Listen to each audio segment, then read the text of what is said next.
morning, everybody, and welcome to Money in the Law on My FM 101.3 and the Hollis and Cable Access TV with your host, Jay Marsden from the Marsden Law Group, and I'm John Droyan from Main Effort Financial. All I have to say today is I am so happy to be here once again. You know, every now and again, I will get these, before you start talking, every now and again I'll get these revelations that, like, how lucky am I that I get to, with my friend, be on the radio, be on TV, and talk about some of the things that I love the most, which is not the law, which is money. Oh, whoa. I thought it was 50-50. But I get it's totally 50-50. Yeah, sure. It's totally. 50-50. You know what? The scales are even. The scales of justice. There we go. Are even. That's now we're talking. Something. How are you today? By the way, I'm great. By the way, I want to know for the viewing audience who's not viewing at home. I just want to let everybody know. Apparently, today's Blazer Day here in the office. I think in the 5 years that we've been doing this show, I don't think there's ever been a day. No. I don't think there's ever been a day that we've both been blazered up at the same time. Usually someone's in a golf shirt, someone's in flip-flops, someone's in a tank top, someone's got no shirt on. That's usually Christian. And so somebody, all of a sudden one day I walked in, I'm like, whoa, it's Christian, put your shirt on. Who got the memo? It's Blazer Day, right? He's back there, sun's out, guns out. Forget that it's 20 degrees. He doesn't care. He doesn't care. You know That's why? Right. You know why? Because he's not 51. That's right. And neither are you. I'm close. I'm very close. Neither are you. It comes up a lot more in conversation now, you know. The 5-0 is not it wasn't a year of celebration. It was a quick celebration. It's a different age, though. 51's different. You'll see. We'll see when you get there. Oh, of course it feels right different. around the corner. No, it doesn't feel different.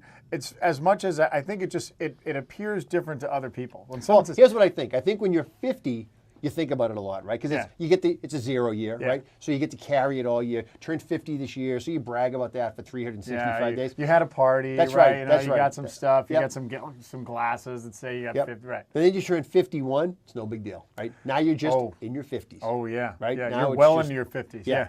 That's it. It's an acceleration you're like, there. yeah, wow, you're up there, huh? Yeah. You're not like 50. Oh, congratulations, you just turned 50. Oh, you must be great. No. Was it a fun party? That's right. Now you're 51. You're like, oh, 51, huh? Yeah, you're a middle-aged guy. You stop counting birthdays. Yeah, you're a middle-aged guy. That's right. You're one step closer to the finish line. You know what? You're as old as you want to be. You know, and I mean, how lucky, right? You know, some people, fortunately, I've made it this far. That's a great point. That's a great point. Some people don't even get there. I got nothing to complain about. Agreed. Same here. Nothing to complain about. What I would complain about, let's see, is there anything? No, like I said, I came in here like this is, I'm feeling good about it. I'm feeling good. Upbeat, I don't have it. Yeah, positive. It's a little, the weather this week has been a little cold, particularly out for my sisters in Chicago. Yeah. You want to talk about I think my sister has music playing, which is her pipes bursting, like boop, boop, boop, boop, boop, boop. Little shout out for the folks in the Windy City this week. And they're not even getting the worst of it. You go south of them, like in Minnesota, and there's some real. When you get to negative, 17 degrees, and they tell you that going outside for more than 5 minutes is a danger. Don't open your eyes, because your eyes will freeze open. Yeah, that's real weather. Real weather. It feels like negative 70. So we're lucky. So again, nothing to complain about on the weather side. Yesterday, another great story. Yesterday, I got to go be a witness at a certain lawyer's office. I got to witness some signing of some documents, and we came up with an idea which made all the sense in the world. And why I didn't think of this sooner, or I'm sorry, why you didn't think of it sooner, because Jay thinks he thought of this idea, which he didn't, is that we need to have in our conference rooms, in our respective conference rooms in our offices, is the Money in the Law streaming, the Hollis and Cable Access TV Money in the Law streaming in the because think what a great conversation piece that is, right? So you're sitting there, you're with your clients, you're getting ready, and there's a TV in the corner, and usually the TV, like in most offices, it's running like some kind of CNN or C-SPAN, right? And there's some stuff going across the bottom. Yeah. In our case, it's just going to be Money in the Law all day long. And they're going to be, what is that? Oh, that's just the show. Would you like me to turn the sound down? That's right. Do you want me to reenact that scene right there for you live? And we're going to run, and I'm just going to run the Halloween edition. I'm just going to run the Halloween because then I'm going to go back to some of our earlier material, right, where we had. I don't know. No, because that's 5 years ago. So believe it or not, we may look different. Oh, I'm sure I look 5 years better than I do now. Yeah. Bigger. That's right. That's right. The camera puts on 10 pounds. First thing you say, camera puts on 10 pounds. At least 10 pounds. The camera puts on 10 pounds, and I know you look like I'm on camera right now because it looks like I put on 10 pounds as well. Well, the camera puts on 10 pounds, and if there's a camera in the room, it also puts on 10 pounds. So because this right here, right now it looks like I'm carrying an extra 20. That's It's not what you're seeing. It makes all the sense in the world. Yeah, it it's makes like all, here. right It's now I'm like looking here. at 2 cameras. I can't even imagine how big I look. Yep. The camera puts on 10 pounds. That's All right, my well, rule. enough about our weight and other things of vain. So what are we talking about today? Oh, let's, yeah, let's I talk have about a great why. idea. Let's talk about why everybody listens in. What are we talking about? All right, so today's it's a very important show. So if you haven't, if you know, sometimes you kind of listen or you switch the radio station, like find some songs. Don't do that. Don't do it. Today you need to stay with us the whole way because today we're going to talk about, and this is something that comes up in almost every conversation. Most conversations that we have in the finance. It's our last topic around resolution season, right? Yeah. Because everybody talks about January. I'm going to go back and I'm going to lose all those pounds the camera puts on. I'm going to get my stuff organized. I'm going to do all these things. So this is our last resolution-y conversation. We're going to talk about right. debt. Oh, We're going to talk about debt, and in love it. particular, consumer debt, which is, that's the nice way of saying credit card debt, because debt is as we've always described it. Debt is, to me, is the anti-investment. Yeah. Debt is I agree. particularly consumer debt or carrying a credit card debt. It's the opposite of investing, because someone will come to me and say, "Hey, I want to invest some money." But, they'll come to you. They'll say, "I want to invest some money. I want to make money in the stock market. I want to make some money." I'm like, "Great. How much you want to earn? I want to earn 15 to 17% APR on my money. Yep, I want that is Guaranteed. Per year, I want to right. get 15%, and you're like, and then I'll say, "That is awesome. I don't know where you can do that. I have no, and you want to guarantee? Yep, I have nothing that can do that. There is absolutely nothing in the world, in the world that will guarantee that you are going to earn 15 to 17%. But while we're at it, let's dive into your intake. Let's talk about your situation. Lay it out for me, right? Yeah. And what happens? They and then, lay it by the out way, for you. They say, "Well, I have $32,000 on my Discover card." Oh, well, actually, it's a combination between my Discover and my American Express Gold and my Jordan's Furniture card and my Gap Visa. I have that's what I have. And you say, "Wow, that's great." And what's the interest rate on those? It's between 15 and 17%. Yeah. Yeah. Oh, is it and is that guaranteed? Oh yeah, that's guaranteed. It's written in the contract. Oh, it's very guaranteed. Yeah. So I have to pay 15 to 17% in order to carry that balance on that card versus if I invest the same money, am I going to get that back? So obviously one is the total antithesis of the other. And So we'll talk about, we'll dive into that after the break, but that's after the break. But yeah, that's the idea. The idea of the debt conversation is clients come in all the time and they say, "I want to earn a lot of money." And you say, "Well, we have some housekeeping to do, Yeah. and let's focus on some of these areas for housekeeping, or at least let's incorporate the housekeeping as part of the plan so we can figure out, where it is we go and what we end up doing." But I wanted to emphasize the gravity of it. I wanted to emphasize what the ramifications are of carrying that kind of debt and what it's going to do to your overall plan, to your overall strategy, to your retirement, to your ability to purchase a move to a different house if you want to move, to your ability to start your own business, your ability to send your kids to school. Carrying debt, it's like one of those things. It's not the elephant in the room. It's the elephant that's like sitting on you in the room. Like you have to get Two out from under elephants. this. What's the other We had elephant? 2 cards. 2 cards. I'm like one card equals one elephant. That's my idea. I mean, you could have 11 elephants in the room, which could. can you imagine? That's a big room. That's a lot of elephants. So you're going to want to get rid of that. All right. So when we come back from our break, we're going to talk about some of the scenarios that you can find yourself in, and then of course we're going to tell you how to get out of how to get out of it. Saving the day again. And money in the law. Sound you hear is us tying on our cape. My FM 101.3. Meet me down in the Batcave. We're going to go. We each we're have gonna our work own this cape, out. by the way. We don't have one cape Yeah, we everywhere. don't- It's not yeah. a dual cape. Yeah, We each have our own cape. This is I'm Batman, and this is my sidekick Jay, and We'll talk about we'll that. be right back. And we're back. Money in the Law, My FM 101.3. He is John Drohan, Main Effort Financial. I am Jay Marsden from the Marsden Law Group. Christian manning 2 of the cameras on the con today. Yep. Because we're both we need our own camera, so we just need to. He needs a different look. He needs a different angle. It's a camera shoot. It's a TV thing, right? Did we talk about this before? Remember back in the day when you get married and it was like, okay, you sat down and you were making decisions about your marriage, like you were deciding whether or not to release nuclear weapons, right? Every decision had, it seemed talking about like the wedding, at like the time- wedding I'm talking about planning? the planning. I'm Yeah. talking about the planning. And I remember going to some guy, you go to somebody's house, right? Some person's house, and they're like, well, we have an appointment with the wedding photographer Yeah. and the videographer on Tuesday. Right. So you go Tuesday. Because that was a big deal, right? Oh. The video when we got married, right back when we got married, that's when the video started to come into being. It's like, oh, Yeah. you got it. I mean, there was always a photographer. There's always all weddings have a wedding photographer, yeah, but yeah. the video guy. I was like, So this is big, right? This is big. And you went to somebody who was like probably the king of the audiovisual club back in the day, yeah. right? They take you, there's always a home office. Take you to the home office, which you say to yourself, this is sketchy beyond belief. Right now, surrounded by videotape. I feel like I'm looking at Christian. I'm looking at that guy. Right. Like that's him. He's like, oh, let me show you, Mr. Marsden. Yeah, let me show you how what I this can do to works. make you look much better than you really Would you do like? look. And then you're going to end up watching like 10 of his videos. So let me just show you some of the work that I've done right here. Yeah, like I can Direct your sit, like attention. I haven't watched my own videos since I got married. I can sit through somebody else's. But all I remember, and then we'll go on to the debt issue. All I remember is the discussion around, do you want to have a 2-camera shoot or a 1-camera shoot? It was like talking to Spielberg, right? Yeah. I can either put the shark in the shot or I can leave the shark out of the shot.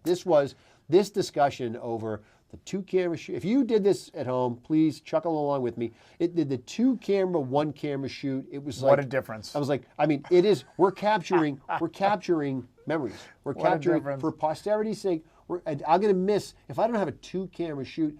I'm going to miss a lot. I'm not going to say it's a big deal, but if you want to miss your most important day, I mean, that's fine, right? Soon to be And Mrs. you're saying- Marsden, right? right? And you're saying that, right? And of course, your fiance is with you, right? Yeah. If you're going to miss the greatest day ever in the history of your life, right? Because at that point, it is, right? At that point, Yeah, it's supposed to be. Your wedding is going to be this, and of course, which is why all the work and everything goes into, right? industry, yep. Yeah. And, Yep. and then it happens, and then you're like, wow, that happened, and then we're moving on, and then then you have some kids, and like, wow, that seemed like a pretty good day. Yeah, that day kind of flew by. Yeah, I remember that. I don't remember the end of it. I remember the beginning of it. The end of it's a little hazy. That's right. Yep, that's right. But oh my gosh, the idea, like the that 2-camera whole shoot. discussion. We can do a lot. We can do a lot. Like I'll show you an example of a 1-camera shoot video. Oh my God, shoot me! And I'm going to show you of a 2-camera shoot video. See For how an much more extra we capture? $7.99, I could bring in another camera guy, and now it's a little more expensive, but is it worth it? I mean, you tell me. I mean, I'm not saying it's not You worth tell it. me. I'm just saying, is it worth it to capture your special day? There we go. I'm done with that. So on to debt. Sorry, I digress. Sorry for that. And then by the way, that guy- and you might put this whole thing on a credit card. So that's how we get here, right? The whole thing. You put your wedding on a credit card. Now you're in trouble. Go ahead. Go. And then that guy turns around and shoots 3 more fish in a barrel. And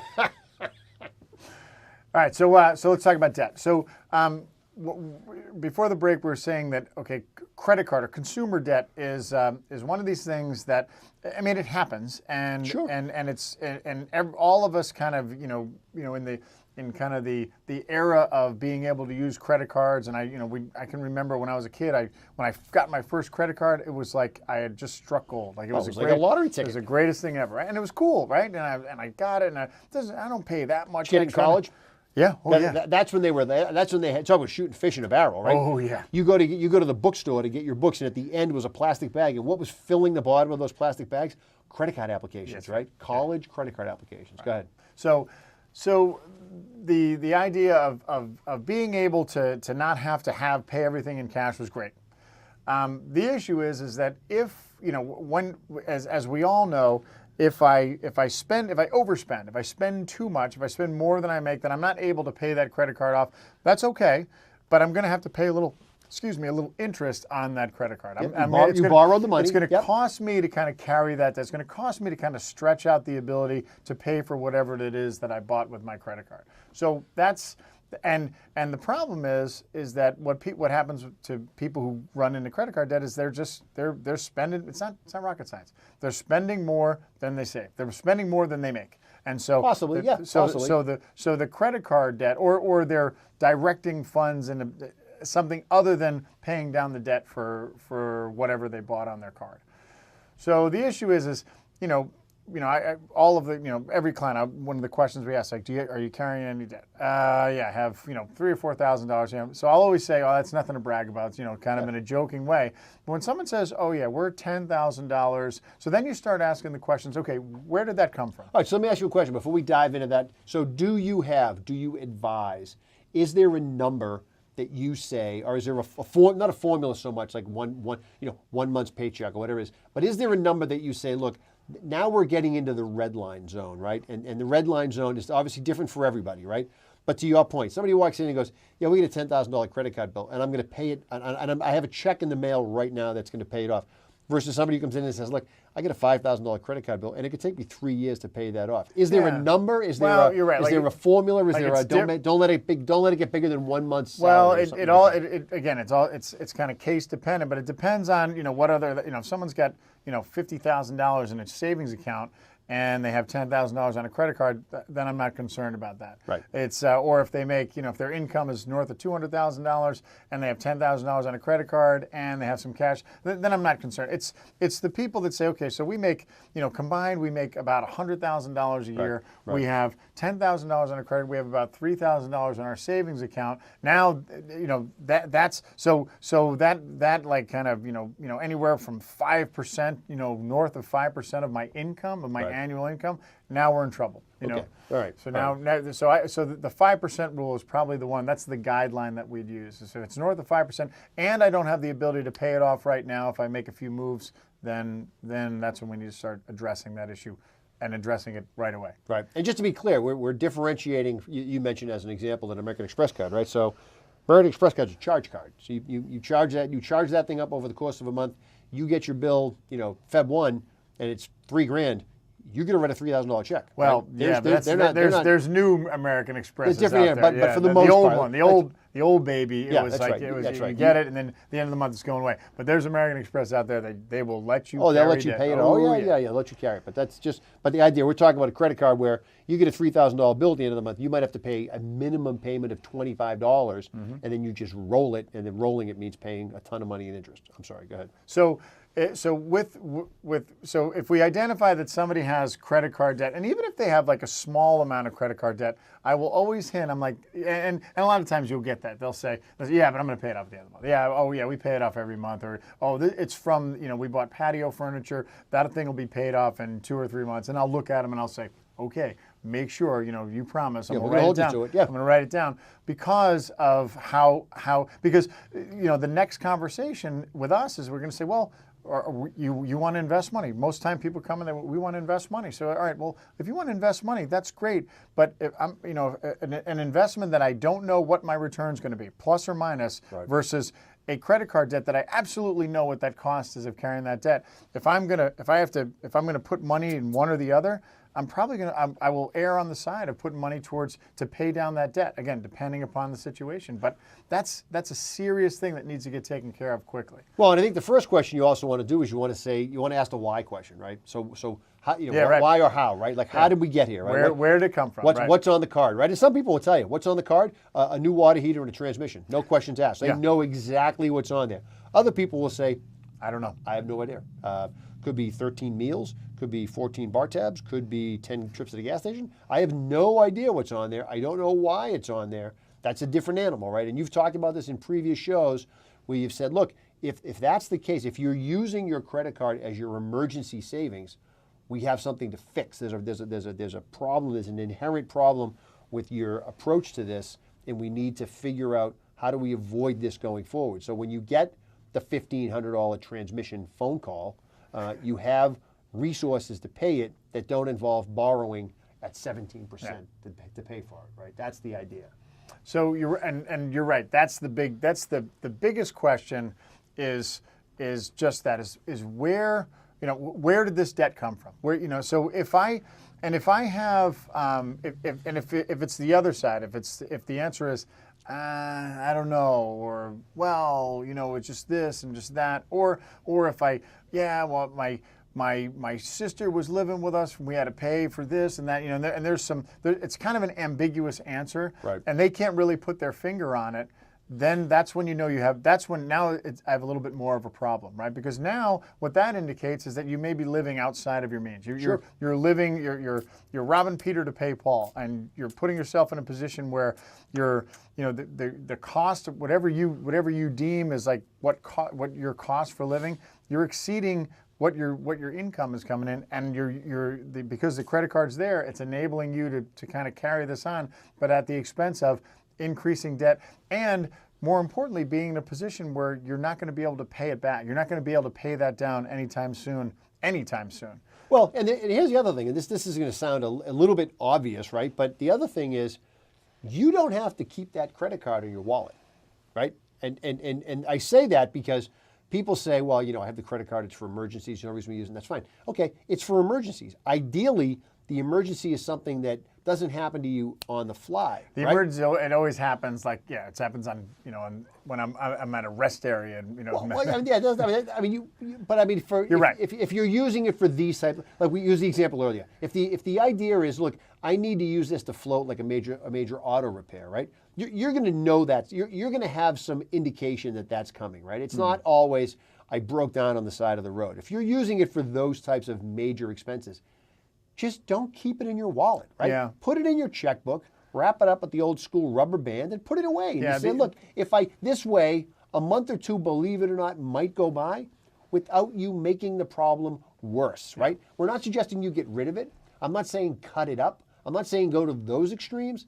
I'm saying if you think you have something that needs to be addressed, if you have this, I'm not going to call it a problem, but if you want to change your behavior around this particular item, then just don't keep it with you. Don't because it's so easy, right? Oh, what are you going to use to pay for the groceries? Oh, it's free if I use this. No, it's not. So don't even tempt yourself. Don't even give yourself the option. Take it out of the equation. And that is a technique. In today's day and age, that technique may not work for everybody, because just for no other reasons that it may not work for everybody. Most everybody. But then we're also, remember, we're kind of in this kind of moving towards a cashless society. So where in the old days people would carry, like Jay carries around a couple $1,000s with him all the time. Yeah, all the time. A lot of people don't do that anymore because large non-sequential bills. Because they just don't. Everything I can use my card for everything, right? I can put my phone and everything. That's right. I can use my card and my phone, which is always attached to credit. But the point is that if I have this, the temptation to use it, you're right. If it's always there, the temptation is always there to use it. If it's with me or not, maybe I'll use it less. Great.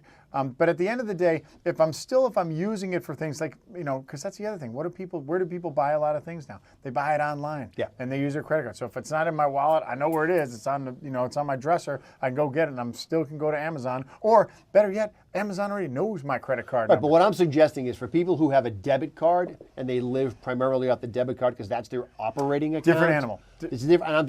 That's what I'm saying. I'm not saying that you put all access to cash aside. I'm separating out the use of a credit card over the use of a debit card. I'm looking at it as what you just mentioned, right? The debit card is, you go in, you buy a cup of coffee, you take care of it. You go, you buy lunch, you buy something. Those types of transactions, I always feel like those are debit card based. Absolutely. The credit card, that's a different animal. I feel like it's a bit more of a conscious decision to say, I'm going to use this credit card to pay for.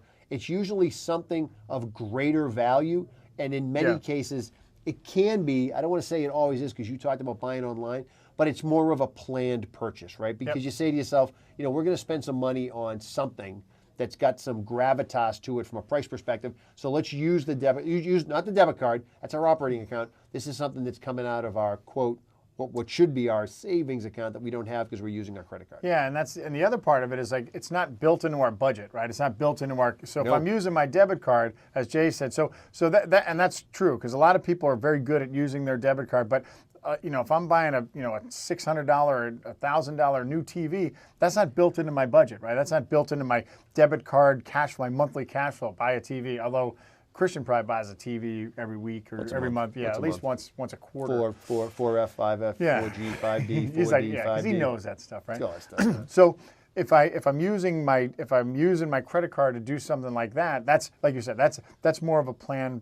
That's a planned purchase. And the problem is like, okay, that's great. I'm planning to do it, but what is my plan to pay down that credit card? What is my plan to actually pay for it and alleviate that debt once and for all so I own it myself and I don't have any more debt. So the problem here is when people use their credit card, they don't have a strategy. And neither did I when I first got my credit card when I was a kid. I didn't have a strategy. I didn't say, okay, well, because it just seemed like it was too easy. Everything seemed too easy to do. So when we come across when we coach our clients who are trying to manage consumer debt, the first thing we do is we find out what caused it. And if we find out that it's like Jay had mentioned earlier, if it's a specific thing, if it's a water heater, if it's brakes for the car, if it's a roof for the house, something that they can put their finger on that probably carries the majority of it, then you're like, okay, great, we can. That's not a problem. Easily solvable. Yep, easily solvable, and we're not worried. If it's the other answer where I'm not really sure, it's just this and that. So then you're living outside of your means. Then you're spending more than you make. So the first thing we do at that point, and oftentimes you'll people who are in that situation will have more than one credit card. So then they're playing the game. They know how to do it, right? Yep. And how many times have you heard people say, well, I have this credit card here, and then I have this one because it's 0% interest, and then I can roll it over to this one because I transferred everything to this one. This one's 0, but I still keep this one just in case. Now I have my Old Navy card because I get 10% off, and when I opened it up, that's a different conversation. But store cards are a different animal. Right. So the first thing we'll say is when we see something like this, say, all right, look, let me draw your attention to the biggest elephant in this room, and that is your credit card debt. We need to do something about this. This is first and foremost priority on the financial plan. So remember, we said it's because I'm spending more than I make. So the first thing is like, okay, we need to look at your budget. We need to look at here's your income, and here's how much it costs for you to live. Where is the difference? Where can we save money so we're not in that position where we're going to start running, where we're going to have to put money on a credit card because we're not making enough money for what we spend. And just for, as you're thinking this through, the end of this plan, right? This plan is not about deprivation, right? The end of this plan is about improving your cash flow, right? Because although you don't think about it because you just get so used to it, if you're writing a $350 check or a $250 check every month to try to chip away at something that you may you may never get to because the numbers just don't work out, you're in this sort of perpetuity payment plan, right? This is designed to put real money back in your pocket. Oh yeah. Right? This is designed to take that $250 or that $300 that you're writing to the credit card company and put it in your account, right? Ideally, in your brokerage account, my favorite account, right? Ideally, it goes there. But Where can I put it? Where can I put this extra money? But it goes somewhere. It just doesn't go to a credit card company, right? And if you do this, and if you can sort of get over the hump of this, before you know it, you'll have saved close to $5,000 in the blink of an eye. Yeah. And you say to yourself, you know what? I like that. I like having $5,000 in my in my pound. So as Cro-Magnon as it sounds, the way you say, okay, so if you have debt, then all right, the first thing we need to do is adjust our budget, and so we're saving more than we're not spending more than we make, and then we focus on paying down that credit card debt. And any extra money that we have is going to pay down that debt because we want that thing to go to zero, because once it goes to zero, then it's not costing me any money to carry that debt. No. That's a great plan. That's a great plan right up until the point where something else happens. Something that you don't see coming, something that nobody sees coming, because remember, it costs money to live, and there are things that you don't foresee. So let's say, for example, I have $10,000 of credit card debt. And let's say I go to you and I say, I need some financial advice, wise financial person. And you say, okay, you have $10,000 of credit card, you have $10,000 of credit card debt, and you have $10,000 in the bank. What you're not going to tell me to do is you're not going to say, empty your bank account and pay off that credit card debt. Why not? Why? Well, because I don't like you having no cash. Ah, but why? Well, because I like cash. Well, I love cash. I love money. Yeah. Right? I love money, and I love having it, and I love you having it. And ideally, you're going to spend it on me, but I love you having it because emergencies. Exactly. Something's going to come up. Exactly. And so if I have no cash, and I've just paid off my credit card debt, and I'm psyched, I have no more debt, and as I'm driving out of your office, I happen to hear some whizzing in my underneath my car. Sure. And sure enough, my alternator went. And now I have two choices, right? I can fix my alternator, or I can buy a new car or get a different car. Either one is going to cost me money. That's right. And guess what? Where's that money going to come from? Oh, remember you said you get that call. I get my alternator call, right? It says, oh, that's $1,500, and you're like, great. Where can I get that $1,500? Let me go to my bank account. Oh, wait a minute. It's empty. Gone. I just emptied it to pay down my debt.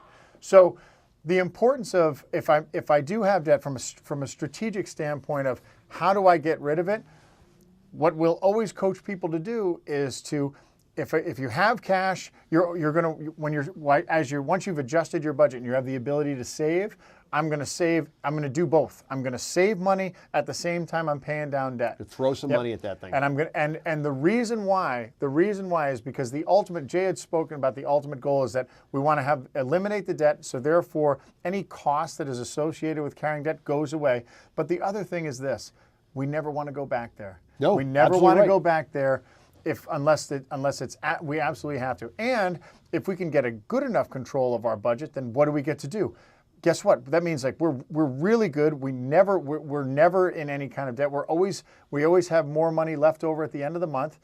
Then guess what? Then I'll say go back to that credit card. Get a credit card, because you know what you're going to do every single month? You're going to pay that credit card off. Yeah. Right? And if you're in a position and you're disciplined enough to be able to do that, and you have money saved up, and I'm not talking about just $10,000. I'm talking about like $25,000, $35,000, money that is there, that's in your savings account. We've talked about like having your cash account, money that's there for all those emergencies, for anything that you don't see coming, or any opportunity. Like, Well, and unless there's literally a black cloud hovering over your head, right? You've talked about this on the show. We've talked about this on the show.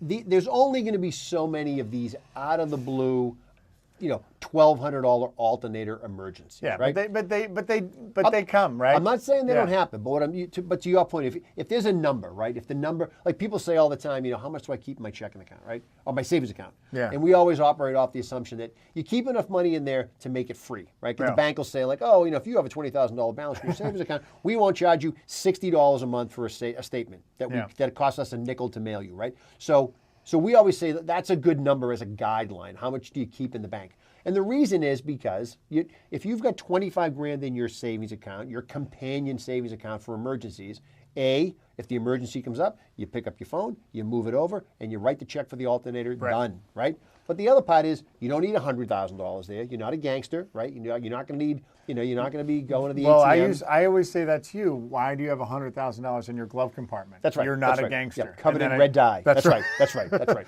That's right. Mr. Goodman. So you say to yourself, you don't. So that's the first thing. And then the other thing is when you get if you get to that number of let's say the goal is 20, 25,000.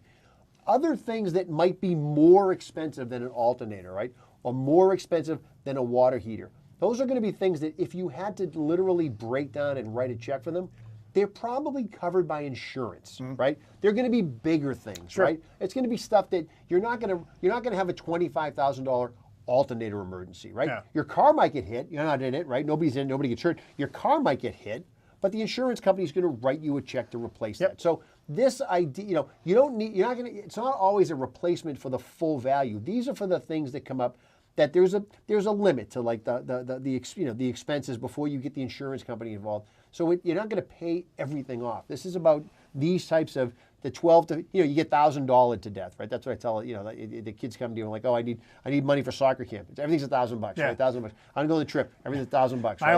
My old man was, for him back in the day, it was $100. Yeah, that's it. Well, it used to be $100. Yeah, That's right. Inflation took care of that. $100, right? I used to get $100 to death when I first.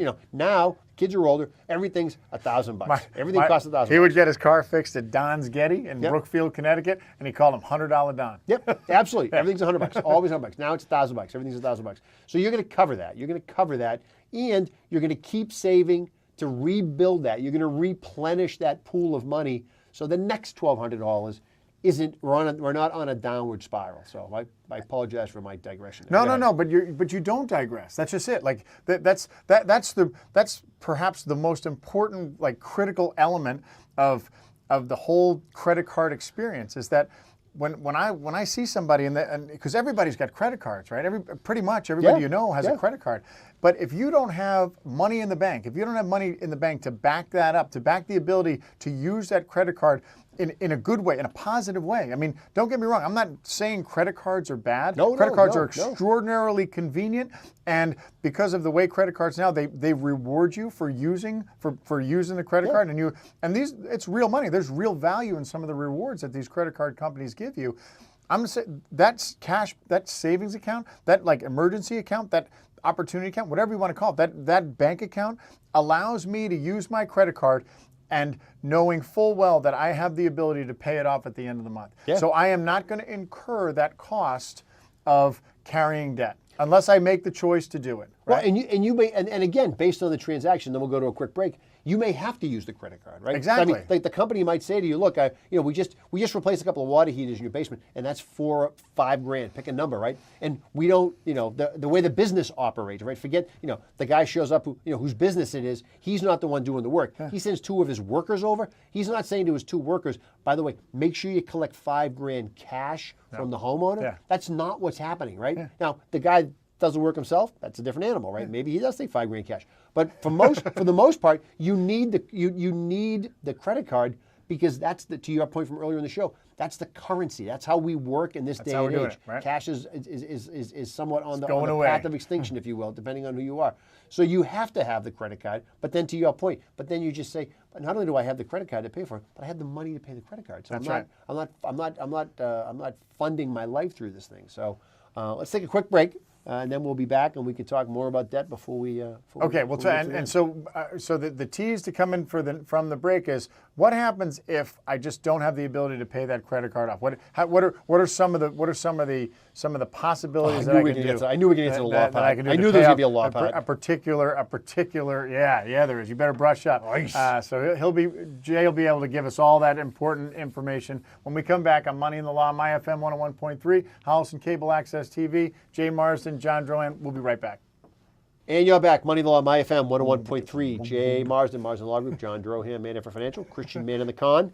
And we're talking debt. We're talking bad debt. We're talking Before we get it back into that, I know what I want to do. I'm writing it down. Build. Nope. The next episode. Broken. No, I don't know if I should say this, but the next show, that's who we need to be for the show. You'll be the Blues Brothers for the show?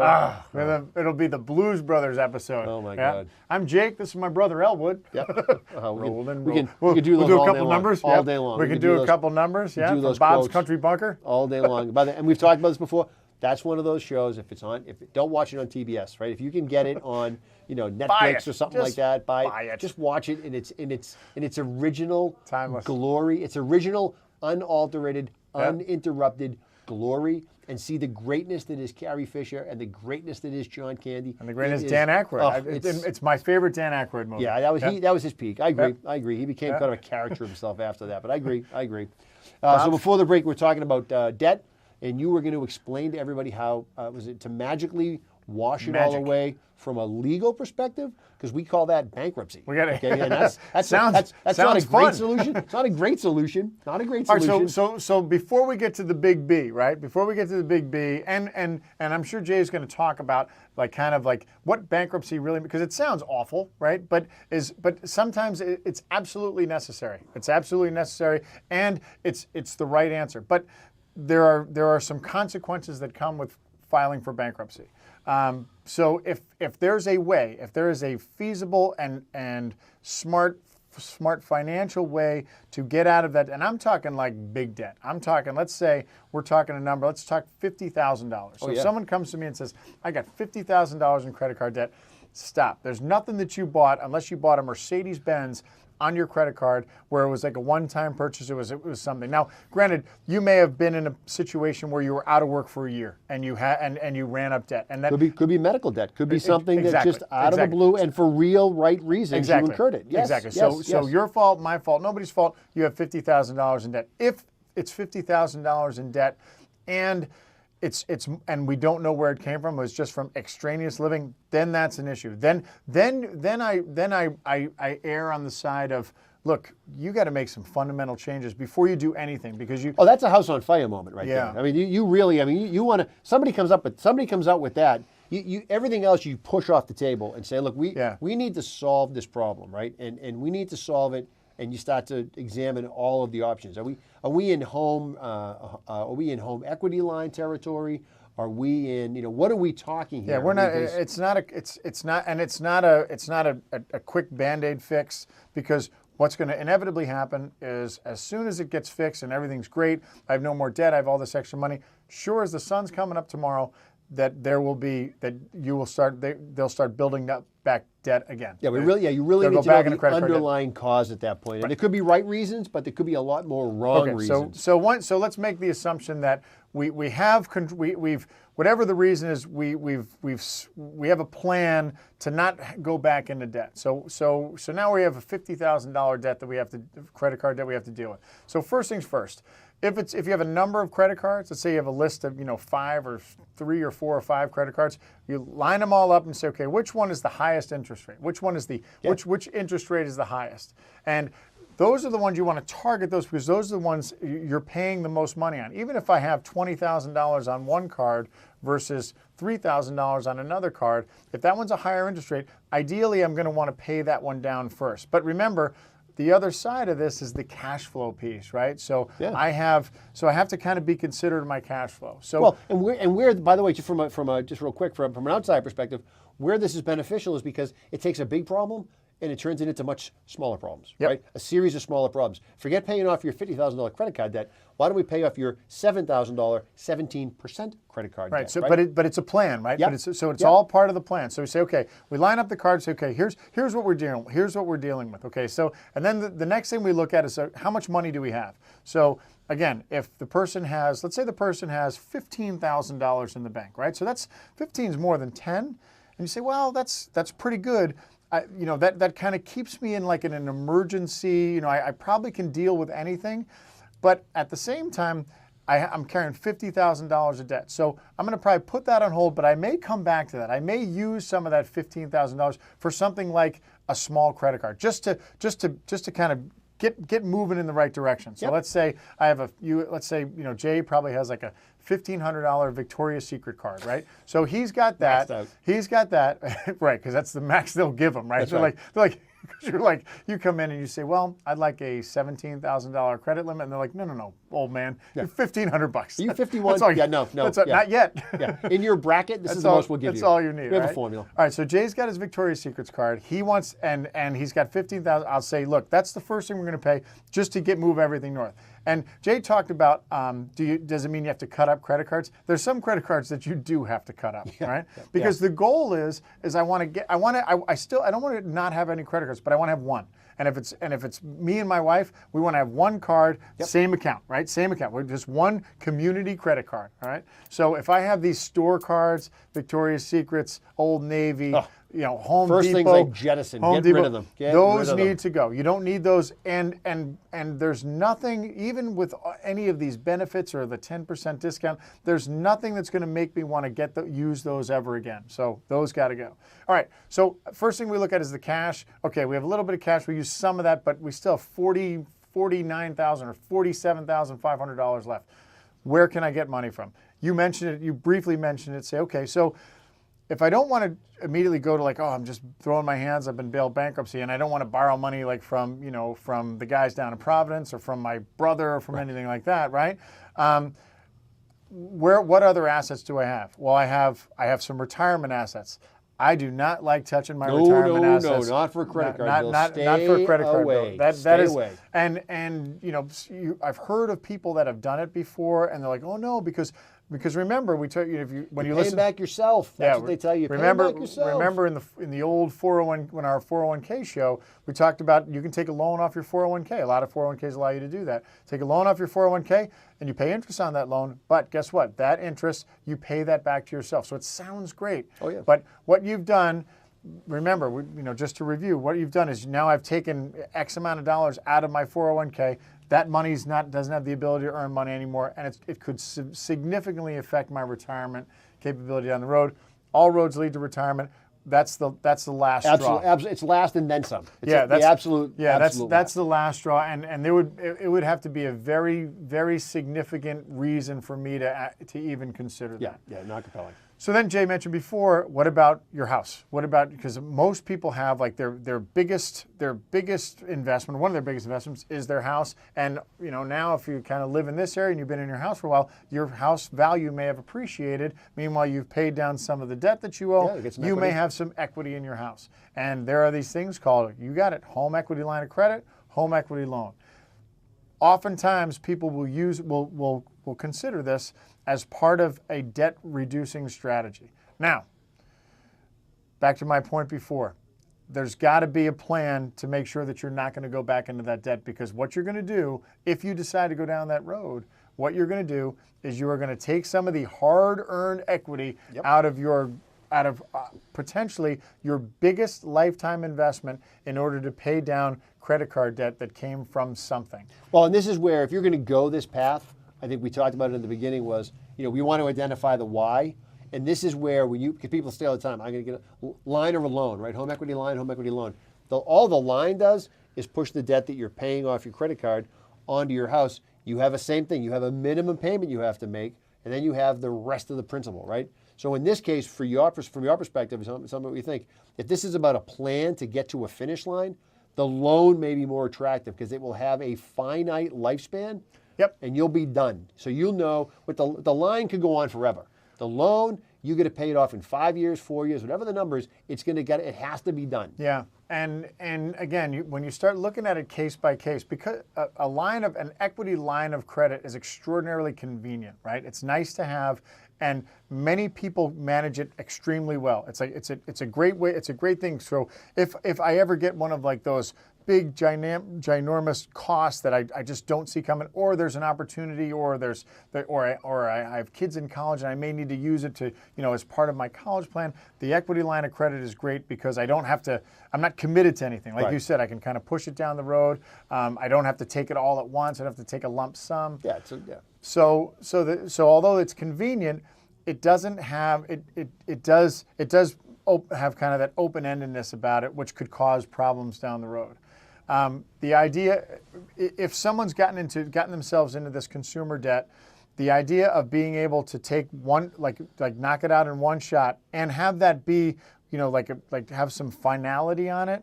The idea of a loan does appeal to me versus a line of credit, because it's like, okay, we are doing this. We all know we are doing this, and we're not doing this for any other reason, and there's no other extraneous stuff. This loan, $45,000, is going to this credit card debt, $45,000, and whatever my loan. And the reason I do that is for a couple reasons. One is, well, primarily because now I've consolidated some credit card debt, right? And then the other thing is I'm probably getting a much better interest rate than what the credit cards are charging. Well, this is it. It allows you to throw more money at the principal as opposed to more money at the interest, which doesn't do anything for you, right? So you're on a better path. It's a little bit of a slippery slope, but you're still on a better path. And in the old days, before 2018. If you had a home equity line of credit or a home equity loan and you had interest, guess what? You got to deduct that interest. You got to do this. In the day. Now, unfortunately, this is one of the changes with the 2018 tax law. You may only deduct the interest on your home equity loan or a home equity line of credit if it was for some form of home or property improvement. So if your credit card if you didn't use your credit card to put a roof on your house or to finish your basement, then guess what? You do not get to deduct that interest off of that home equity loan or line of credit. And we're going to jump, but that becomes a question for your accountant. You say to yourself, well, how aggressive is my accountant? I mean, we're jumping. We're jump. Yeah, we get a boogie. We know accountants too. So if you have any questions, you need to contact us at moneyinthelaw.net. Moneyinthelaw.net. Send us an email. Send us your questions. We promise we might not reveal your personage. We won't, unless it's, of course, somebody by the name of Ken Sawyers. Can I say? Yep. No, don't say it. All right, I won't say Ken. I will not say Ken Sawyers. He's in. No, don't say it. Don't say it. Not one more time. Keep it to yourself. All right, so that's what we will not reveal. All right, yeah, we're not talking about him, Ken. No, actually, Ken's just our friend. We actually need to bring him on the show. We could do that. We'll call him. He'll dial. We'll get him to dial in. All right. So, any questions on debt? Any questions on strategies to alleviate debt? We'll talk to B next time. We'll talk to Big B next time. That's right. We didn't get to B. Next week we'll open up with that's the last bastion of being able to get out of it. That's the last bridge to cross. We call that the presidential debt waiver clause. That's how we talk about that. So we'll talk about it next week. We'll be back on Money in the Law next week on Saturday morning on MyFM 101.3 WMRC, and hopefully also on the Holliston Cable Access and TV. possibly live streaming in your conference room. Live streaming in your conference room, and we'll show you how to do that. Christian will help you hook that up. He's Jay Mars, and I'm John Drouin. We'll see everybody next week. Have a great week.